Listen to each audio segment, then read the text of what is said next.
2 angels, harsh and reprimanding, will then come to him. They will reprimand him and will sit him up and ask, "Who is your Lord?"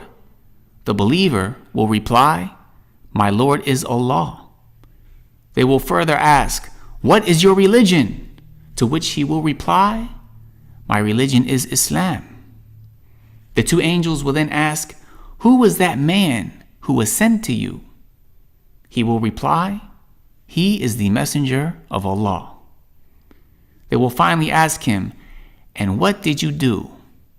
The person will say, "I read the book of Allah, I believed in it, and I considered it to be true."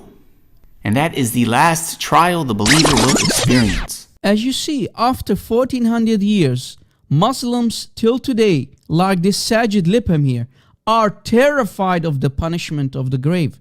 As we know, both the Jews of Medina and the pagan Meccans rejected Muhammad, and they used to accuse him of stealing legend stories and fables and implemented them in his new made religion and Quran. You are telling us nothing new, Ya Muhammad. We already know these stories. And if you go to the Quran, for example, chapter 37, ayah 36, we can read, and we're saying, "Are we to leave our gods for a mad poet like you, O Muhammad?" And another ayah, chapter 25, ayah 5 of the Quran, we can read, and they say, "Tales of the ancients, which he, Muhammad, has caused to be written, and they are dictated before him morning and evening." So the Meccans and the Jews, they already knew these legends. They knew about these fables, and they used to tell them to their children. If you are not going to bed, something bad will happen to you, O child. So listen carefully, go to bed. That is an example. So you see, the Jews knew that Muhammad was always plagiarizing their legends and fairy tales and called it divine revelation from Allah. For example, the flying carpet of Solomon. Muhammad was called a madman, a demon-possessed man, and the ear not for nothing. The Jews knew that whatever Muhammad hears, he will adopt into Islam. So they set a trap for him. There were 2 smart Jewish women who went to see Aisha, and they told her about this well-known Jewish legend story, the punishment of the grave. If we go to Sahih Bukhari, hadith number 6366, we can read the following hadith.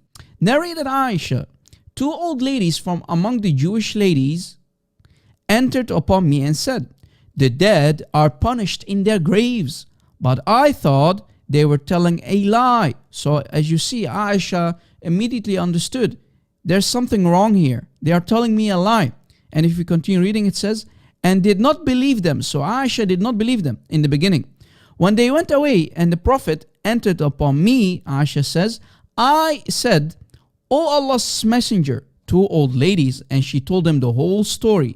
He, Muhammad, said after hearing it, Muhammad the ear, he said, "They told the truth. The dead are really punished in their graves, to the extent that all the animals hear the sound resulting from their punishment. Since then," Aisha continues, says, "I always saw him, Muhammad, seeking refuge with Allah from the punishment of the grave in his prayers." So you see, Aisha was not stupid. She immediately understands there's something wrong. This cannot be true. This is a lie from the Jews who are always setting a trap for me and my husband Muhammad. But you know, Muhammad hears it and he makes it Islam. He makes it an important doctrine in Islam. So Muslims, don't you see something weird here? Muhammad never told this story about the punishment of the grave, not to his wife Aisha and not to the Sahaba. It was a new thing for Muhammad to hear for the very first time, simply because he was called the ear. He used to plagiarize from here and there whenever he hears a story. Do you see the disaster here? The Jews were so smart. They knew whatever we are going to tell Muhammad, he is going to adopt it into Islam. And this is one of the examples why Muhammad is a fraud, a plagiarizer, a stealer of well-known stories, legends, and fables. Muslims, you need to wake up. Don't be scared of the punishment of the grave. It's a story for children. Please wake up, drop Muhammad and leave Islam. And I invite you to join us in Christianity. Please leave Islam and become a Christian. This is your soul. It's your funeral. Please download our videos, share it on social media, and thanks for watching.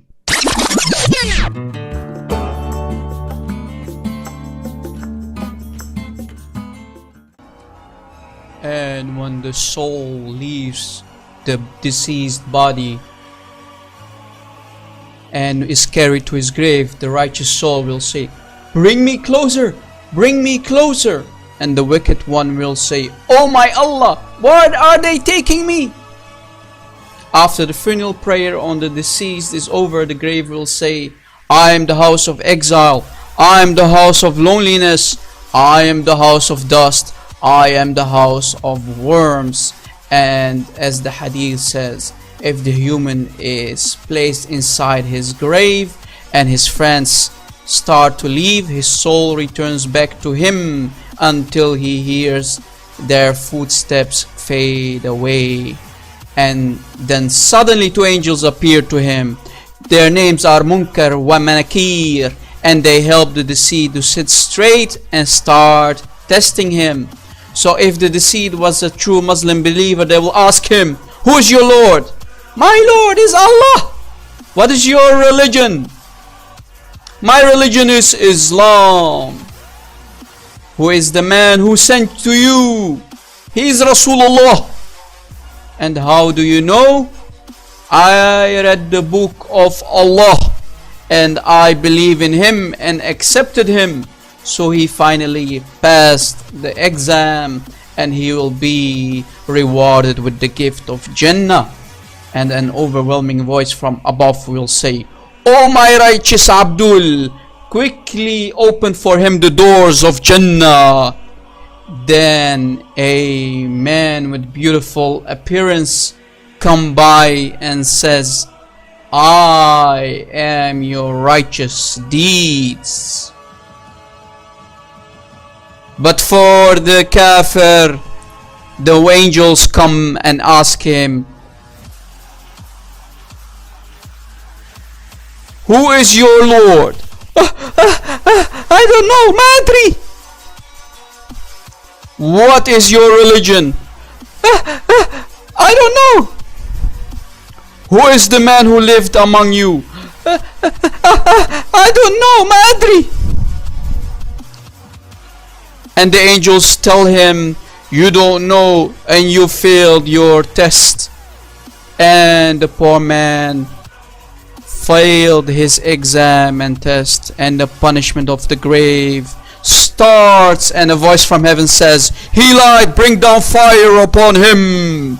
And the angel starts to hammer him down with a big sledgehammer, such amazing big hammer that if you throw it down it can break a mountain into small pieces of rocks and dust. And the kafir screams and cries from the pain and suffering so loud that all creation can hear him except mankind and jinn, and he is struck down until he turns to dust, and Allah turns him back to normal, and the angels strike him down with a final blow, and his grave starts to close around him until he limbs crushed, and earth is commanded to swallow him, and it swallows him completely, and a snake crawls in his grave, and a bold snake called Tha'ban al-Aqra, and the snake starts to eat his flesh from head to toe.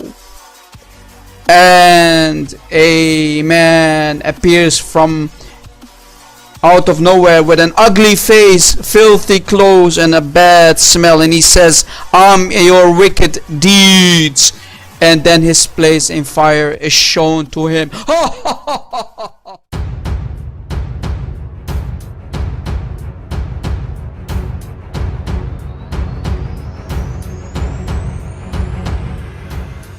Absolutely trashed.